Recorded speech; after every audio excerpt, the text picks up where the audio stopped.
அவர்கள் பதிவு செய்து வைத்திருக்கிறார்கள். பிற்கால சோழராகிய விஜயலாயன் மரபினரும் தன் செப்பு பட்டயங்களிலும் கல்வெட்டுகளிலும் இந்த ஒரு பேரரசரை மகிழ்ந்து மகிழ்ந்து அவர்கள் கொண்டாடி இருக்கிறார்கள். இவ்வாறு பல புலவர்கள் பல பாடல்களின் வழியாகவும் பல நாட்டு அரசர்கள் இந்த அரசனின் மரபுதான் எங்கள் மரபு என்று மகிழ்ச்சியாக சொல்லிக் கொண்டதும் இந்த ஒரு மாவீரனுக்காகத்தான். தன்னுடைய வீர செயல்களால், தன்னுடைய பெருந்திறமையால், தன்னுடைய மதிநுட்பத்தால் ஒரு சிறு அரசாக இருந்த சோழ அரசை மாபெரும் சோழ பேரரசாக நிலைநாட்டிய ஒரு அரசன்.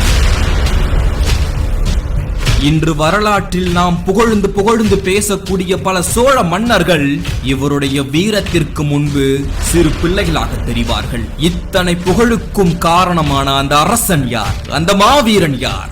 ஆம், இவன்தான் திருமாவளவன், பெருவளத்தான் என்று அழைக்கப்பட்ட கரிகால சோழன்.